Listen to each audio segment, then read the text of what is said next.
여호와의 말씀을 들으라 라는 선포로 시작되어지는 4장부터 이스라엘 백성들을 향한 하나님의 말씀이 본격적으로 이렇게 시작된다. 제가 지난 시간에 그렇게 설명을 드렸죠. 호세아 선지자는 앞서 사용하였던 은유적인 표현을 이제 내려놓고 실체적이고 구체적인 언어들을 사용해서 이스라엘의 죄악상을 낱낱이 이렇게 드러내기 시작합니다. 지난 시간에 살펴보았던 4장은 하나님께서 이스라엘 백성들을 재판의 자리에 이끌어가서 고소하시는 내용이 담겨져 있습니다. 하나님께서 이스라엘 백성들을 고소하는 이유는 두 가지라고 했죠. 첫 번째는 있어야만 하는 것이 있는데 그것이 이스라엘 백성들에게 없었다는 것이죠. 또 하나는 없어야만 하는 것인데 그것들이 이스라엘 백성들에게 있었기 때문에 하나님께서 그것을 고소하셨다라고 이렇게 말씀을 드렸습니다. 이스라엘 백성들은 하나님의 신부로서 진실과 인애와 하나님을 아는 지식이 있어야만 했습니다. 하지만 이스라엘 백성들에게는 하나님을 아는 지식이 없었고 그들의 삶에 진실과 인애가 없었던 것입니다. 있어야만 하는 것이 없었을 뿐만 아니라 없어야만 하는 불순종이 이스라엘 백성들의 삶에 가득했습니다. 그들의 삶에는 저주와 속임과 살인과 도적질과 간음으로 넘쳐났고 그런 불순종으로 인해서 이스라엘 사회는 폭력과 피 흘림으로 가득한 사회가 되어버렸다. 제가 이렇게 설명을 드렸죠. 이스라엘 백성들은 하나님의 백성으로서 삶을 통해서 하나님의 어떠하심과 성품을 드러내는 그런 삶을 살아가야 했습니다. 하나님의 거울이 되어야 했고 하나님의 통로가 되어야 했던 것이죠. 이웃과의 관계에서 예의를 지키고 거짓이 없고 자기의 말과 행동에 책임을 지고 거짓이 없는 사랑을 실천하는 그런 삶을 살아가야만 했던 것인데 이스라엘 백성들이 그렇지 못했다는 것입니다. 이스라엘 백성들이 그런 죄악의 삶을 살아갔던 가장 중요한 이유가 무엇입니까? 지난 시간에 강조했듯이 그들에게 하나님을 아는 지식이 없었기 때문에 그렇습니다. 그래서 그들은 자기 유익과 만족만을 추구하는 그런 삶을 살아갔던 것이죠. 이스라엘 백성들이 그런 삶을 살아가게 되어진 1차적인 책임은 누구에게 있다고 했습니까? 제사장과 선지자들에게 있었다. 이렇게 말씀을 드렸죠. 하나님께서 주신 사명을 저버린, 자신의 탐욕 때문에 그 모든 것을 내팽겨 쳐버린 그들 때문에 이스라엘 백성들에게 하나님을 아는 지식이 사라진 것이고 그로 말미암아 이스라엘 백성들이 멸망의 길로 가게 되었다라고 지난 시간에 그렇게 말씀을 드렸죠. 제사장과 선지자들이 이스라엘 백성들을 멸망으로 이끌었던 장본인이었습니다. 오늘 본문은요, 이렇게 사명을 저버린 제사장들과 이스라엘 지도자들을 향한 하나님의 심판의 메시지가 이어집니다. 1절과 2절을 다시 읽어보겠습니다. 제가 읽겠습니다. 제사장들아 이를 들으라. 이스라엘 족속들아 깨달으라. 왕족들아 귀를 기울이라. 너희에게 심판이 있나니 너희가 미스바에 대하여 올무가 되며 다볼 위에 친 그물이 됨이라. 패역자가 살육지에 깊이 빠졌음에 내가 그들을 다 벌하노라. 여기에서 심판의 대상으로 이렇게 분류되는 사람들이 세 부류죠. 첫 번째는 제사장이고 두 번째는 이스라엘 족속이고 그리고 왕족입니다. 그런데 여기에서 이스라엘 족속은 북이스라엘 백성들 전체를 가리키는 것이 아니라 이스라엘 백성들을 대표하는 지도자들을 가리킵니다. 그래서 1절, 2절에서 하나님께서 심판의 대상으로 묘사하고 있는 사람들은 지배층을 이야기하는 것입니다. 이스라엘의 지배 계층에 대해서 하나님께서 심판을 선포하고 계신 것이죠. 그러면서 이들이 미스바에 놓인 올무가 그리고 다볼에 친 그물같이 되었다라고 이렇게 이야기하는 것은요, 그들이 쉽게 말해서 그들이 이스라엘 백성 전체를 멸망으로 이끌어 갔다라는 것을 비유적으로 표현한 것입니다. 미스바와 다올은 요단의 동편과 서편에 있는 도시입니다. 그래서 예를 들면 이런 것이죠. 끝과 끝 세 도시를 이렇게 들어서 이스라엘 전체를 상징하고 있다, 이렇게 보시면 되겠습니다. 제사장과 왕족과 지도자들은 이스라엘 백성들로 하여금 하나님을 알게 하고 진실과 인애의 삶을 살도록 이끌어야 했지만, 그들이 앞장서서 바알을 따르고 섬김으로써 이스라엘 백성 전체를 넘어지게 하고 올무에 걸려서 넘어지게 하고 멸망으로 나아가게 만들었다라는 것을 말씀하고 있는 것입니다. 그뿐만 아니라 그들은 자신이 가진 힘과 권세로 힘없는 약자들을 억압하고 착취했습니다. 자신들의 욕심을 채우기 위해서 사람을 죽이는 일, 약자들을 죽이는 일을 서슴지 않고 했던 것이죠. 그래서 하나님께서 2절에서 그들을 뭐로 부르십니까? 패역자라고 부르시면서 그들이 살육죄에 깊이 빠져 있다라고 이렇게 말씀하셨던 것이죠. 하나님께서는 이렇게 자신의 사명을 망각하고 죄 가운데 깊이 빠져 있는 그들 모두에게 하나님의 심판을 말씀하시죠. 내가 그 모두를 다 벌하겠다, 심판하겠다, 이렇게 선언하고 계신 것이죠. 여러분, 그런데 계속해서 이어지는 말씀을 보게 되어지면 심판의 대상은 그들만이 아니었습니다. 하나님께서는 이스라엘 백성 전체가 그들의 게임을 받아서 음란하고 더러워졌다라고 이렇게 말씀하고 계십니다.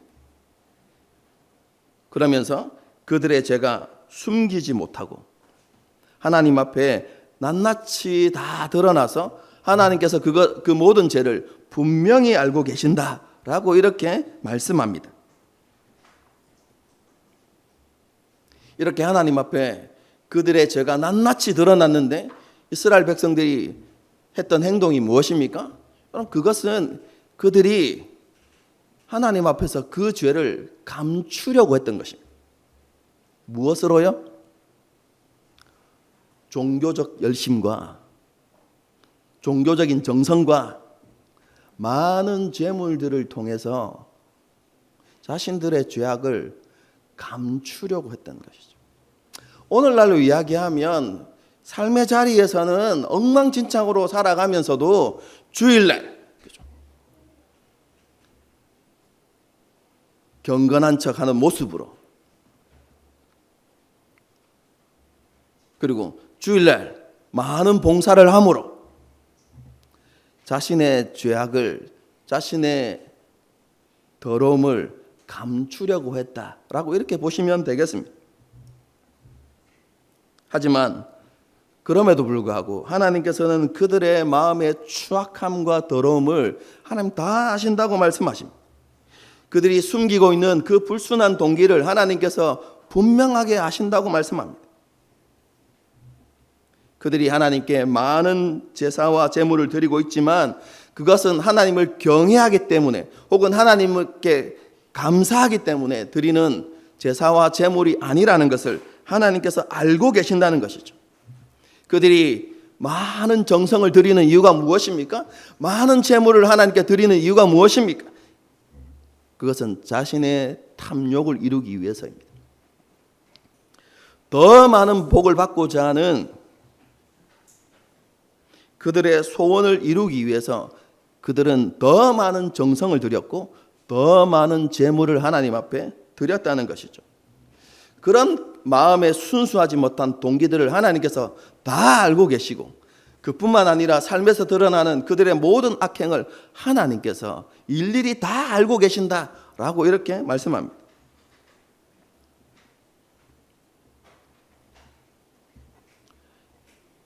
하나님이 아시는 것처럼 이스라엘 백성들의 마음은 하나님이 아닌 다른 곳을 향하고 있었습니다.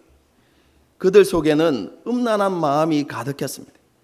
여기에서 말하는 음란함은요, 단순히 성적인 음란함을 이야기하는 것이 아니라 하나님이 아닌 다른 것을 더 사랑하는 마음을 이야기하는 것입니다.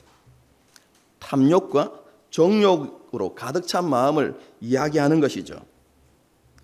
이스라엘 백성들의 입술에는 하나님이 있었습니다. 오늘날도 그런 것처럼 입술에 하나님의 영광, 하나님을 기쁘시게 하는 것, 이런 말들이 그들 입술에 있었다는 것입니다. 하지만 그들의 마음에는 하나님이 없었습니다. 그들의 마음에 가득한 것은 자신의 탐욕과 정욕을 채워줄 바알이 있었습니다. 그들의 마음이 세상으로 가득 찼다는 것입니다. 그래서 그들은 하나님으로부터 점점 멀어졌고 하나님께 돌이킬 수 없는 상황까지 이르게 됩니다. 하나님을 마음에 두지 않았을 뿐만 아니라 하나님을 아는 지식도 없었기 때문에 그들이 회개할 수 없었다는 것입니다.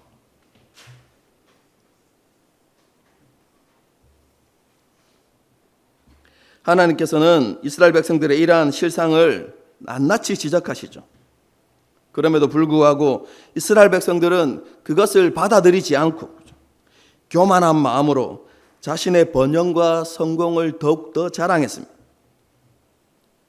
그럼 그 당시 이스라엘 백성들이 가진 생각이 무엇인 줄 아십니까? 나는 얼마든지 성공할 수 있다.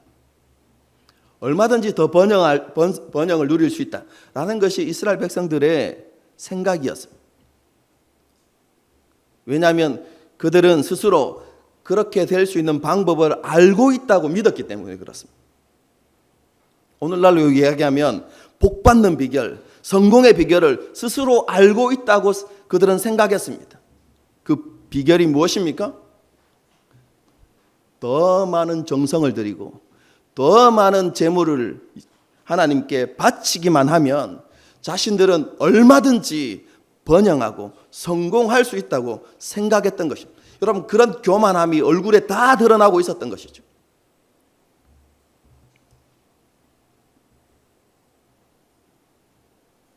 이런 교만과 탐욕의 마음을 가진 이스라엘 백성들이기에 그들이 소떼와 양떼를 가지고 그것을 하나님께 다 드린다고 해도 하나님께서는 그것을 받으시지 않을 뿐만 아니라 그들이 하나님을 만날 수 없을 것이라고 그렇게 선언합니다. 중요한 말씀이죠.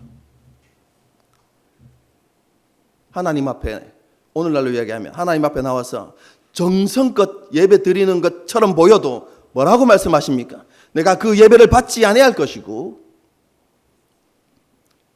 그들이 예배의 자리에 나와도 하나님을 만나지 못할 것이라고 하나님께서 말씀하시죠. 왜요? 그들의 마음에 하나님이 없었기 때문입니다. 그들의 마음 가운데 탐욕으로 가득 찼기 때문에 그렇습니다. 그들의 마음에 세상으로 가득 차 있었기 때문에 그렇다고 하나님께서 말씀하십니다. 그러면서 내가 너희를 떠났다 이렇게 말씀하시죠. 이것은 하나님께서 이미 이스라엘 백성들에게 심판을 내리시기로 작정하셨다는 의미입니다. 하나님께서는 이스라엘 백성들이 제사장과 왕족과 지도자들과 함께 심판을 받게 될 것이라고 분명하게 말씀합니다.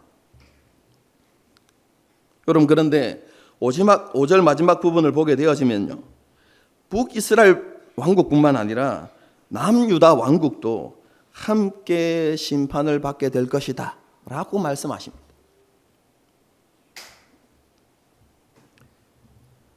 남유다 왕국도 함께 심판을 받게 되는 이유가 무엇입니까? 그들도 북이스라엘 왕국과 조금도 다르지 않기 때문입니다. 남유다 왕국의 백성들 마음 가운데도, 지도자 지배계층 마음 가운데도 그들 속에 음란함이 가득했기 때문에 그렇습니다. 그럼 그들 안에도 탐욕과 세상을 향한 마음으로 가득했는데 여러분 그것을 잘 보여주는 것이 10절 말씀입니다. 보겠습니다. 유다 지도자들은 경계표를 옮기는 자 같으니 내가 나의 진노를 그들에게 물같이 부으리라. 여러분 경계표가 뭐죠?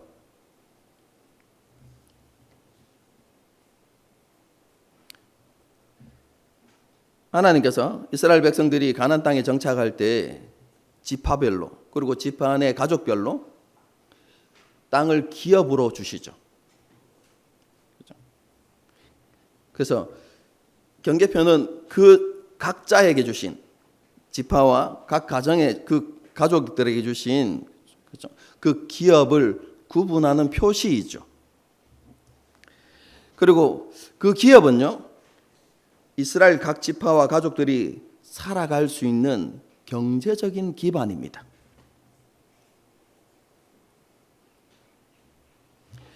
그런 경제적인 기반인 기업을 주시면서 하나님께서 명하신 게 있죠. 그게 무엇입니까? 그 기업이 다른 사람의 소유가 되지 말아야 한다는 것입니다. 그래서 근본적으로 그 기업은 매매할 수 없습니다. 이스라엘 백성들은 기업을 매매하더라도 땅 그 자체를 파는 게 아닙니다. 뭘 파는 거죠?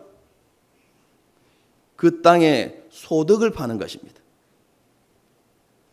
그 땅에 농사를 지어서 맺히는 그 열매를 가격으로 정해서 희년까지 남은 기간을 계산해서 예를 들어서 그 땅에서 1년에 나는 소득이 100만 원이라면 희년이 50년을 남았으면 곱하기 50을 해서 그 땅을 파는 것입니다. 그리고 50년이 지나면 희년이 되면 어떻게 합니까? 다시 그 땅을 원주인에게로 돌려주는 것이 하나님의 법입니다. 하나님께서는 이스라엘 백성들이 살아갈 수 있는 경제적인 기반이 무너지지 않도록 하나님께서 그들을 보호하시기 위해서 그런 권리를 허락해 주셨다는 것이죠.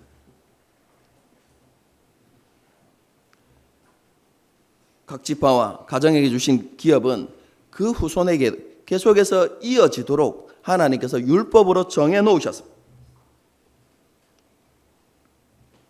그리고 그 기업을 그렇죠? 그 기업이 변하지 않도록 변경되지 않도록 뭘 세웁니까? 경계표를 세워두는 것입니다. 이 경계표가 보여주는 것이 있는데 그것은 그 경계표를 볼 때마다 이스라엘 백성들은 기억해야만 합니다. 이것은 누가 주신 것이라고요? 하나님께서 우리에게 주신 것이다. 우리 힘으로 얻은 것이 아니라 하나님께서 우리에게 주신 은혜의 선물이다 라는 것을 기억해야만 했습니다.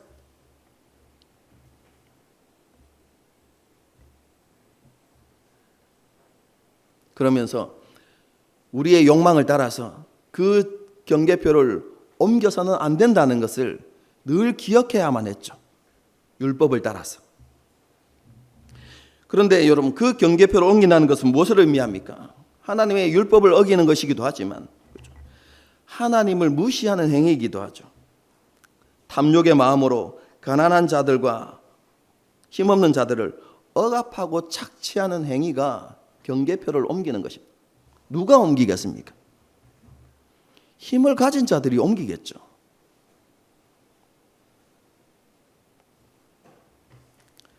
여러분 경계표를 옮기는 것은요, 힘없고 가난한 사람들의 경제적인 기반을 무너뜨리는 악한 행위였죠.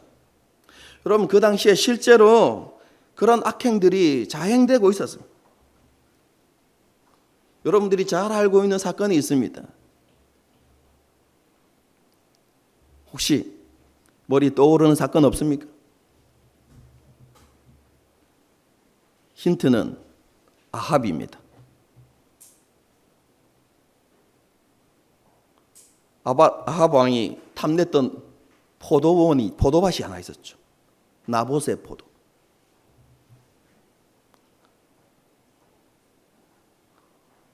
나한테 팔아라고 하니까 뭐라고 이야기합니까?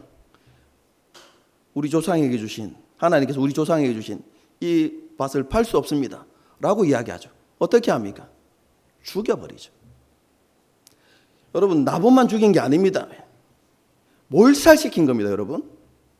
왜냐하면 후손이 남아있으면 여전히 그 땅은 누구의 땅이 되죠? 후손들의 땅이 되기 때문에 그런 일이 일어나지 않도록 전부를 몰살시켜요. 그래야만 아합의 소유가 되기 때문에 그런 것입니다. 그럼 실제로 이런 일들이 일어났습니다.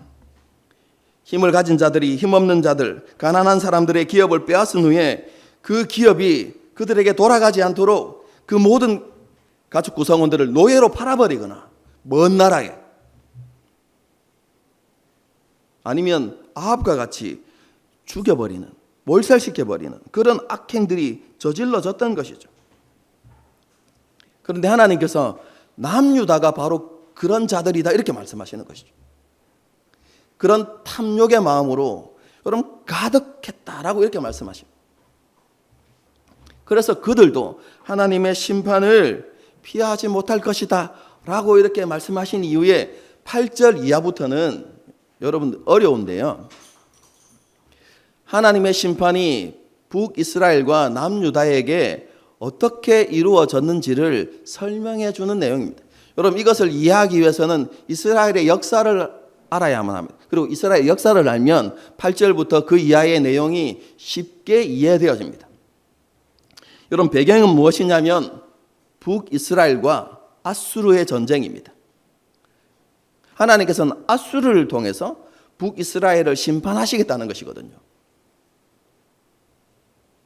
여러분 그 당시 전 세계에서 강대국으로 부상하고 있는 나라가 어디입니까? 아수르 제국이었습니다. 그래서 많은 나라들이 친아수르의 정책을 펼쳤어요. 여러분 그런데 북이스라엘이 교만한 마음을 품고 아수르를 대항하기로 결심하죠. 여러분 그래서 아람 왕국과 연합을 맺어서 반란을 일으킵니다. 여러분 그러면서 남유다에게 너도 동참해라 이렇게 이야기하죠. 그런데 그 당시 남유다 왕이었던 아하스가 그 제안을 거절하고 친아수르 정책을 펼칩니다. 이에 분노해서 북이스라엘과 아람이 연합해서 남유다를 침략하게 되죠. 그러면 남유다는 어떻게 해야 되겠습니까? 아수르에게 도움을 요청하죠. 그래서 아수르가 군사를 이끌고 대군을 이끌고 북이스라엘을 침략하게 됩니다. 그렇게 침략해온 아수르가 북이스라엘을 초토화시킵니다. 완전히 황폐화시키죠. 8절을 보게 되어지면요, 지역의 이름이 나옵니다. 기브아와 라마와 벳아웬, 베델인데요. 이 지역은 베냐민 지파에 속한 지역이고 예루살렘의 북쪽에 있는 도시들입니다. 왜 이 도시가 언급되냐면 이 도시는 북이스라엘 가운데서 가장 안전한 도시였습니다. 이스라엘의 역사상 전쟁을 거의 겪어보지 못한 지역. 여러분 그런데 그런 지역에 뭐가 일어난다고요? 전쟁이 있을 것이다 라고 선포하고 계신 것이죠. 무슨 말입니까? 가장 안전하다고 여겨지는 지역, 그리고 전쟁이 거의 없었던 그 지역에도 전쟁이 일어난다는 것은 북이스라엘 전체가 전쟁에 휩싸이게 될 것이다 라는 의미이죠. 그리고 그 전쟁으로 인해서 북이스라엘이 철저하게 무너지게 되는 것이죠. 황폐하게 되어지는 것이죠. 실제로 있었던 일입니다. 여러분 그런데 그 북이스라엘이 그렇게 하나님의 심판을 받고 난 이후에 유다는 어떻게 되었을까요? 남유다가 친아수르의 정책을 펼쳤고 아수르에 의해서 북이스라엘이 그리고 아람 왕국이 멸망하면 떨어지는 떡고물이 있어야 되는데 아수르 왕이 그렇게 하지 않습니다. 방향을 돌이켜서 남유다를 침략해버린 것이죠. 그래서 실제로 예루살렘과 그 주변의 몇몇 도시를 제외하고는 아수르에 의해서 남유다도 크게 공격을 당합니다. 어려움을 겪게 되어지죠. 본문의 말씀이 그대로 이루어지는 것입니다. 북이스라엘에 대한 하나님의 심판, 그리고 남유다에 대한 하나님의 심판이 그대로 이루어지는 것이죠. 이러한 심판이 임할 때 이스라엘 백성들이 무언가를 깨닫게 됩니다. 13절의 내용을 보십시오. 에브라임은 북이스라엘을 표현하는 것입니다. 북이스라엘이 자기의 병을 깨달으며 유다가 자기의 상처를 깨달았고, 이렇게 되었습니다. 여러분, 이 말씀은 그들이 하나님의 심판을 받을 때에 자기의 잘못을 깨달았다라는 의미가 아닙니다. 이것은 쉽게 말하면 뭔가 잘못됐네 라는 생각을 가지게 되었다는 것입니다. 자신들이 큰 위기 앞에 놓이게 되었다라는 사실을 그들이 깨닫게 되었다는 것입니다. 여러분, 그런 위기가 닥쳤을 때 북이스라엘과 남유다가 해야 되는 게 무엇입니까? 어떤 행동을 보여야 됩니까? 자신들의 죄악을 깨닫고 하나님께로 돌이키는, 회개하고 돌이키는 일을 해야 하는데 그들이 그렇게 하지 않았다는 것입니다. 실제로 북이스라엘과 남유다의 역사를 보게 되어지면 아수르에 의해서 침략을 당해서 멸망해 가는데 그들이 취한 선택이 무엇이냐면 아수르를 더 의지하는 것입니다. 아수르를 그 땅에서 물러나게 하기 위하여서 아수르에 더 많은 조공을 보내죠.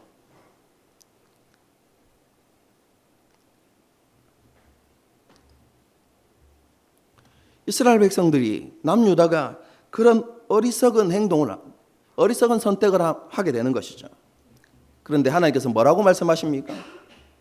그것으로 인해서 너희가 더 큰 고통과 괴로움을 당할 것이다.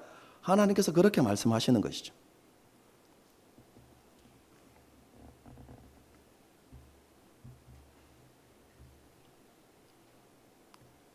그 괴로움과 고통 속에서 이스라엘 백성들이 선택한 그 선택이 얼마나 미련하고 어리석은 선택이었는가를 하나님께서 알게 하실 것이다 라고 이렇게 말씀하십니다. 여러분, 그것이 무엇이냐면 722년에 있었던 북이스라엘의 멸망입니다.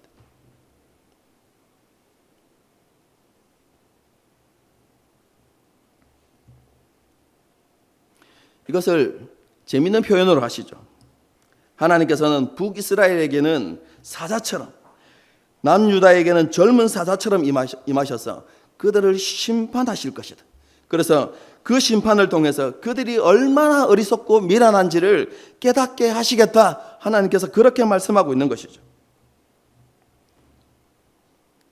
정리하면 북이스라엘과 남유다는 그들의 어리석은 선택으로 인해서 위기를 극복하는 것이 아니라 더 큰 괴로움과 고통을 당하게 될 것입니다. 그리고 그 고통과 아픔을 겪고 난 이후에, 다른 표현을 하면 고통과 아픔 속에서 많은 날들을 보낸 이후에야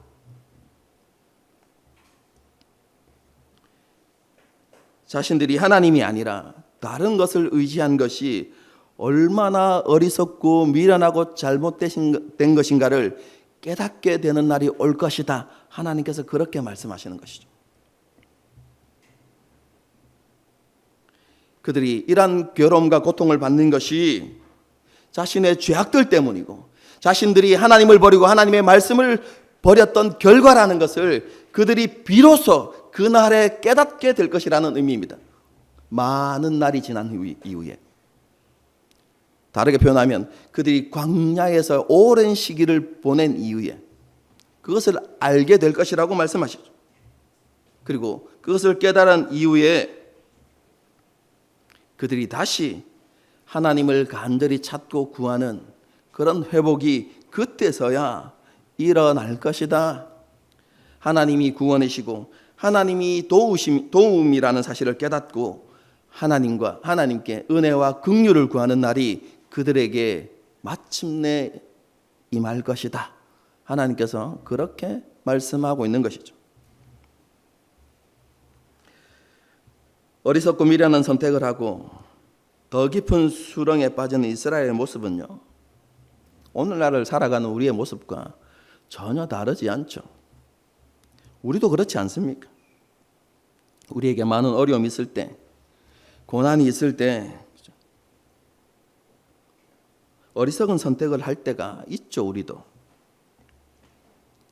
그러면서 속으로 이렇게 생각하죠. 왜 하나님께서 나를 이렇게 힘들게 하시는가? 하나님께서 왜 나에게 이런 고통을 주시는가? 아픔을 주시는가? 여러분, 그런 고민들을 하면서 말로는 쉽게 내뱉지 못하지만 하나님에 대한 불만과 원망이 우리 가운데 생기기도 하죠. 여러분, 하지만 잘 생각해 보십시오.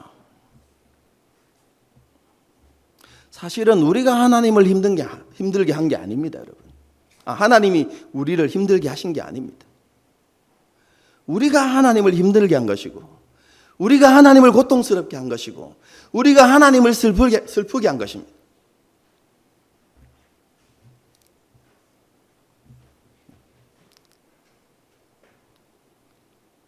지난주에 좋은 예가 있었습니다. 리에가 폐렴으로 인해서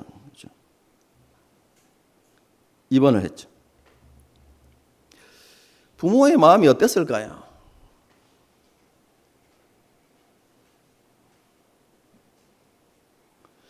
여러분, 자녀가 아프면 부모의 마음이 찢어지죠. 그죠?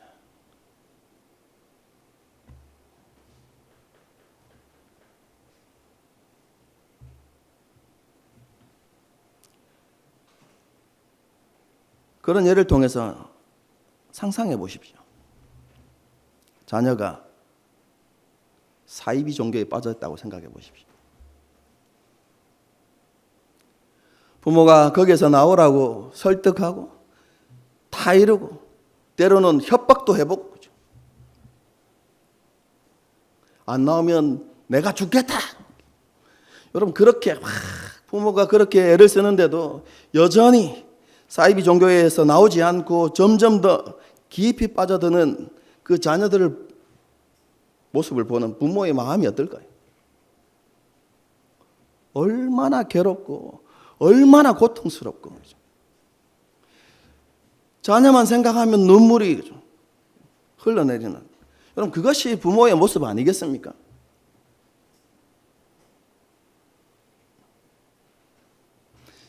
이스라엘 백성들을 바라보시는 하나님의 마음이 그런 것입니다.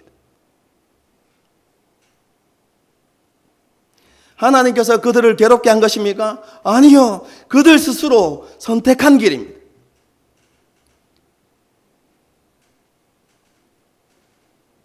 하나님께서 얼마나 많은 선지자들을 보내서 돌아오라고, 그 길이 아니라고 하나님께서 말씀하십니까? 그런데도 불구하고 목을 곧게 하고 등을 돌려서 하나님을 멀리 떠나는 그들의 모습을 보실 때 하나님의 마음이 얼마나 고통스러우실까요?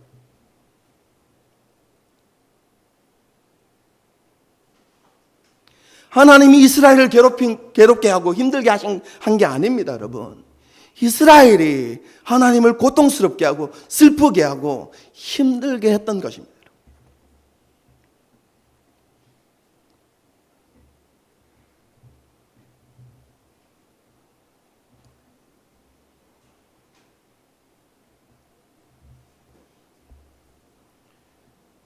그들 스스로가 자신을 고통과 괴로움에 빠뜨리는 어리석은 일들을 한 것이죠.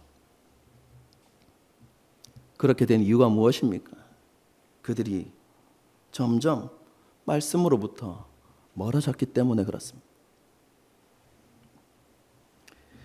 여러분, 말씀으로부터 멀어지는 성도들, 그리고 그냥 생활 속에서 말씀에 불순종하는 삶을 살아가는 성도들은요, 서서히 힘을 잃어가게 되어 있습니다.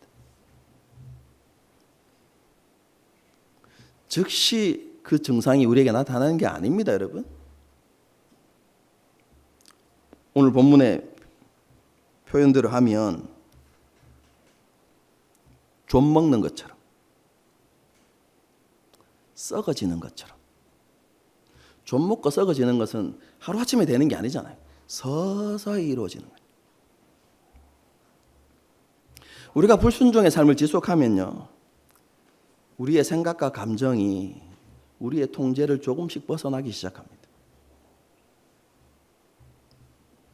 하지만 그것을 우리가 잘 인지하지 못하죠.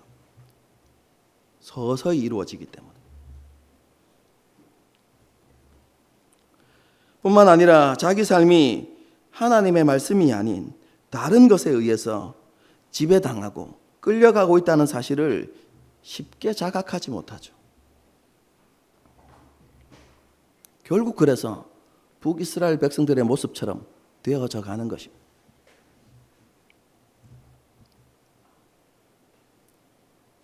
하나님께서 이러한 모습을 얼마나 슬퍼하시고 안타까워하실까요? 그뿐만 아니라 여러분, 그런 우리의 악한 마음과 악한 행동은요, 하나님 앞에 숨겨지지 않습니다. 아무리 좋은 것으로 우리를 덮으려고 해도 여러분, 그것은 숨겨지는 것이 아닙니다. 하나님의 말씀 앞에 우리의 모든 것은 벌거벗은 것처럼 드러나게 되어 있습니다. 하지만 우리는 죄에 대해서 너무나 둔감하고 무심한 경우가 많죠. 그뿐만 아니라 우리의 마음이 하나님이 아닌 것으로 가득 차 있으면 더더욱 그것을 깨달을 수 없습니다.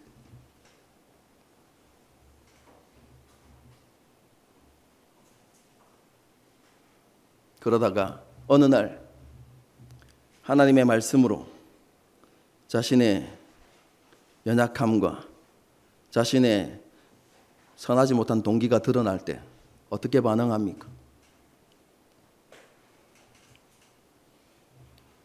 어떤 사람은 분노하고 어떤 사람은 변명하기 바쁘죠. 우리는 쉽게 이렇게 이야기하는 경우가 많잖아요. 하나님, 제가 하나님을 사랑하지 않아서 그런 게 아닙니다. 제가 하나님께 순종하고 싶지 않아서 그렇게 행동한 게 아니에요, 하나님. 사는 게 너무 바빠서. 우리에게 문제가 너무 많아서. 고민거리가 한 번에 몰려와서. 어쩔 수 없었습니다. 하나님, 다 그렇게 살잖아요. 여러분, 그것이 바로 북이스라엘 백성들의 모습이었어요.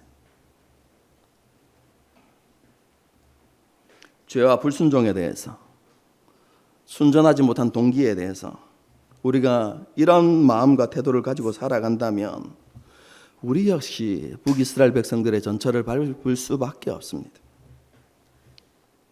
우리가 그렇게 되지 않기 위해서는 하나님께서 우리에게 요구하시는 중요한 신앙의 행위를 지속적으로 하나님 앞에 행할 수 있어야만 합니다. 여러분, 그게 무엇이냐면 회개입니다.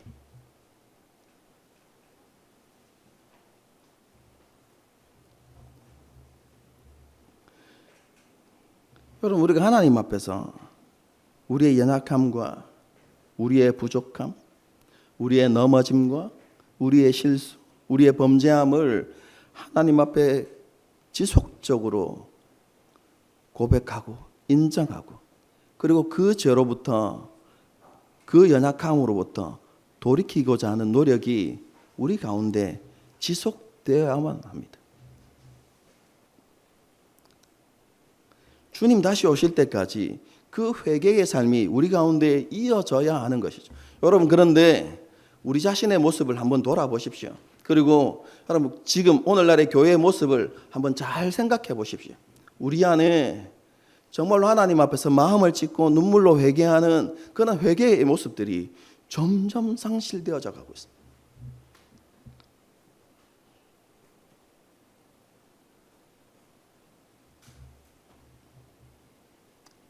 회개가 없으면 우리의 마음은 교만해지고 완악해집니다. 우리의 마음이 점점 화인 맞은 양심이 되어져 가는 것입니다.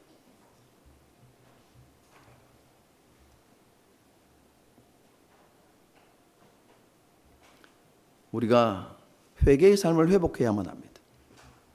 그 회개의 삶이 우리 안에 죄에 대한 경각심을 일으킵니다. 죄가 무엇인지를 계속해서 생각하게 하는 것이죠. 뿐만 아니라 자신이 넘어지고 실수하는 모습을 보면서 정말로 내가 연약하고 부족한 존재이구나 라는 것을 인식하게 됩니다. 그래야만 뭘 구하게 됩니까? 하나님의 은혜를 구하게 되죠. 하나님의 은혜가 없이는 내가 아무것도 아니구나 라는 것을 알게 되어지고, 그래서 하나님을 찾고 구하고 하나님의 은혜를 사모하게 되는 것입니다.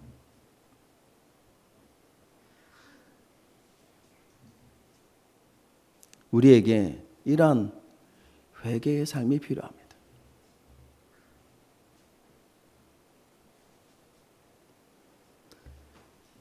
늦지 않아야만 합니다.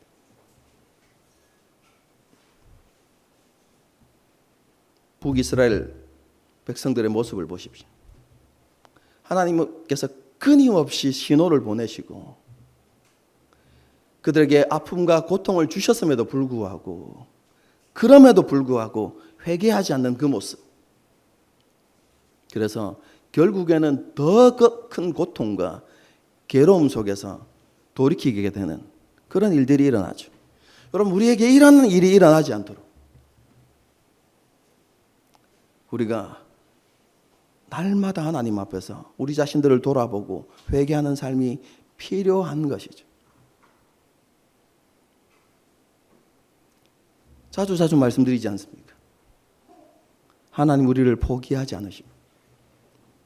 지난 시간에 우리가 보았던 것처럼 우리가 바알을 따르고 건포도 떡을 즐길지라도, 그것을 사랑할지라도 하나님께서 우리를 사랑하신다고 말씀하시지 않았습니까? 우리를 끝까지 책임지신다고 말씀하시지 않았습니까?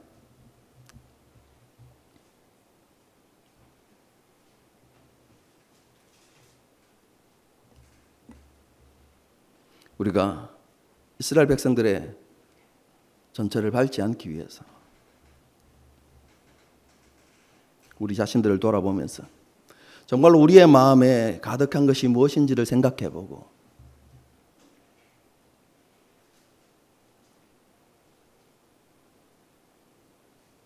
하나님 앞에서 우리의 합당하지 못한 모습들과 우리의 부족함을 주님께 고백하고 그 연약함과 그 죄악의 모습에서 돌이키고자 노력하는 그런 참된 회개의 삶을 계속해서 이어가는 저와 여러분이 될 수 있기를 주님의 이름으로 축복합니다.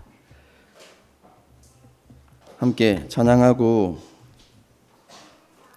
기도하는 시간을 갖도록 하겠습니다.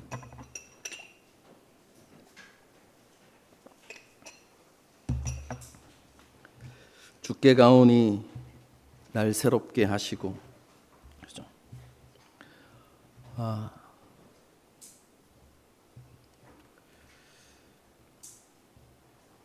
그 다음에 내 안에 발견한 나의 연약함 모두 벗어지리라. 주님의 사랑으로 이렇게 기록되어 있습니다. 여러분, 우리가 빛 되신 주님 앞에 지속적으로 나가는 삶을 살아야만 합니다. 그러면 그 빛 앞에서 우리의 어둠이 드러나고 주님 앞에서, 주님의 빛 앞에서 우리의 어둠이 드러나면 그 어둠이 빛으로 변화된다고 성경이 우리에게 가르치고 있어요. 종교적 열심과 정성과 많은 재물로 우리의 모습을, 우리의 허물을, 우리의 잘못을 덮으려고 하면, 그러면 그럴수록 우리는 하나님으로부터 멀어질 수밖에 없습니다. 하나님이 원하시는 것은요, 우리의 정직한 모습입니다. 하나님 앞에 나아가서 우리의 죄를 자백하면 그는 의로우시고 이쁘시사 우리의 모든 죄를 사하실 뿐만 아니라 우리를 모든 불의에서 깨끗게 하시는 분이라고 그렇게 말씀하고 있죠. 여러분, 이 시간에 그렇습니다. 하나님 앞에 정직하게 나아가겠습니다. 하나님, 날 새롭게 해주십시오. 나의 모든 연약함과 완악함과 교만함들이 벗어지게 해주십시오. 우리가 그런 고백들을 가지고 함께 찬양하시겠습니다.